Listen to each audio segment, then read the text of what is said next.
In this video, we are going to talk about the lessons that I wish I learned a lot sooner in my first year that helped me elevate my street photography to the next level. And this first tip is maybe the most important, and that is to just try your best to have a great mindset every time that you go out and decide to shoot. Now, I know that we are all human. We all have lives that are just as complicated and complex as everybody else's. I know that we all have problems that we are dealing with and quote unquote real life that needs to be taken care of. But if you are able to have a positive mindset when you go out, it seems like the universe almost works with you when you go out with the expectation of having something good happen. I don't know how to explain it any better than that, but it is so important to try to put any negativity that you may be dealing with on the back burner for those few hours that you decide to go out and shoot. I can't explain on the days where maybe work, my normal 9 to 5 was overwhelming, or there were problems in other areas of my life, but I decide to go out and shoot because I have some free time in my calendar, how it seems like I'm just not seeing what is out there. And then when I come back, the photographs that I did take just seem to be missing something. Versus when you go out and everything seems to be going right in your life, all the pieces seem to fit perfectly in place. You start seeing things that maybe you didn't see before, more interesting parts of the world around you, and you're able to more effectively capture those moments. The next tip that I have is to, and this is something that I've struggled with candidly, is to don't chase the algorithm, don't chase anyone else's approval. Again, when you are first starting out, you are excited. You've probably gone onto YouTube and social media and found people with an interest and a passion that you have just discovered in yourself. So it's easy to follow and subscribe to those people, and you are either consciously or subconsciously comparing yourself and what you are doing to them. And it can be very easy to fall down that rabbit hole of comparison where you are robbing yourself of the joy of why you decided to want to pick up a camera in the first place.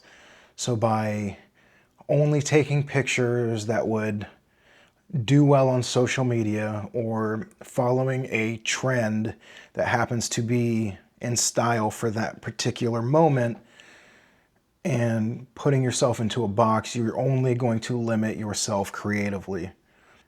And you don't want to be known as the photographer who only does this certain style necessarily, or just got big off of this trend, because what happens when that trend passes and it's no longer the hot thing online anymore, then all of a sudden maybe your engagement drops off, the likes that you got at the beginning fall away, and then all of a sudden you are spiraling down and devaluing your own work and your own worth because you maybe decided to chase the approval of the algorithm or from your potential audience or whatever the case might be, instead of just shooting and going out for you because that's what you enjoy doing. Don't chase validation from anything exterior to yourself, to anything external. As long as you feel like you're getting better every single time that you go out, then that should be all the validation that you need.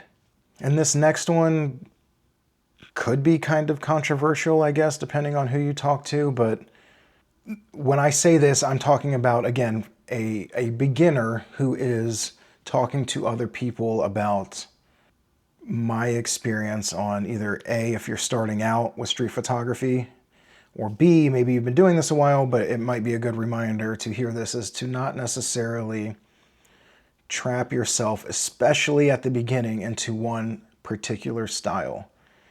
So what do I mean by that? I mean that when I first started out, I'll tell you a little story. I found, guys like Alex Webb, who had a more documentary style way of doing street photography, where it was all about, the relationship with his subjects and the background and bright colors and the composition. And it was more of that side of street photography versus the quote unquote fine art or more abstract style that I discovered a little bit later with more contemporary guys like Alan Schaller, Alan Schaller and guys like that.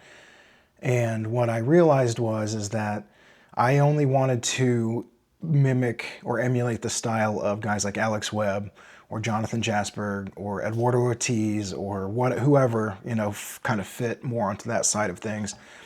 And I wanted to, through no logical explanation or reason that I can really describe, I wanted to stay away from that other side of photography. And I realized, I had an epiphany one day, I realized that I was just limiting myself at the beginning. I wasn't allowing myself to explore all the possibilities of this new art form that I realized I had a passion for. And by limiting myself, I realized that I was potentially cutting off a side of photography that I may have enjoyed more. So I just woke up one day and I realized that I'm just going to take pictures in whatever style that suits me on that particular day and at that particular time or whenever or however the scene calls for. That's what I'm going to shoot in. Now, there is a caveat to that, and I have heard from others who are much more experienced and accomplished than me that you do need a style, because hypothetically, if you turn this into a career and you get hired on by clients and, if they go to your Instagram or to your website and they want to see what kind of photographer they're getting into, and if you have a style over here and a style over there and they're complete opposites, they don't know what they're going to be getting into if they decide to hire you. And so it can be kind of a confusing message to put forth about the type of photographer that you are. However, for what it's worth, I would say that at the beginning, when you're just learning about this, or you feel maybe creatively stuck after you've been doing it a while, allow yourself the room to explore other ideas and other possibilities and other ways of doing things. Maybe you shot only in color, but now you want to shoot in monochrome and black and white. Maybe you used a 35 or a 50 or longer focal lengths, and now you want to experiment with, 28s and 35s or whatever the case might be. It's okay. Like it's going to be okay to experiment. And maybe you'll find out that the way that you did things wasn't as enjoyable as the new way that you are realizing, that you're doing things now, and you realize you enjoy this way of doing things a lot more. And that's okay. Allow yourself the freedom to be able to kind of mold your style in the way that you want to. Don't necessarily just have a hard and fast rule that this is the way I do things and I'm only going to do it this way and nothing is ever going to change and I'm not going to allow myself to experiment and explore. I think that really has a way of limiting you creatively. And out of all of the lessons that I have learned, this is probably the one that is the most abstract idea, and that is to fall in love. I don't know how else to explain it. Fall in love with the process, fall in love with the idea of what you're doing, but don't get attached to the results of what you're doing. The best way that I can explain it is to just try to go out with a positive mindset, put all of your, ducks in a row, cross your T's, dot your I's, do everything that you can to set yourself up for success. But then when you actually go out and press the shutter button, whatever happens in that frame, just let it happen. Don't necessarily be so hung up on the idea that every time I go out, I have to come back with a, 10 out of 10 career-defining picture, because you're only going to set yourself up for disappointment. Go out, fall in love with the process of going out into your city, or if you're a landscape photographer, out into nature, or whatever your particular niche is, and have fun. Go out, get some fresh air, touch grass, get your steps in, try to get better, of course, but don't be so obsessed with the end result that the steps that you take to get there become, just a means to an end. They become meaningless. Because I've realized, and again, speaking from a beginner, I am not an expert, but speaking from a beginner standpoint, I have probably taken, I don't know, thousands and thousands and thousands of photos, and I could probably count on one hand the ones that I am truly, truly happy with. There are some that are good.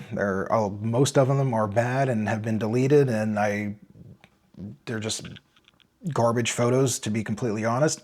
But they do teach you that by going out and enjoying the process, it makes finding those photos that you'll get every once in a while all the better.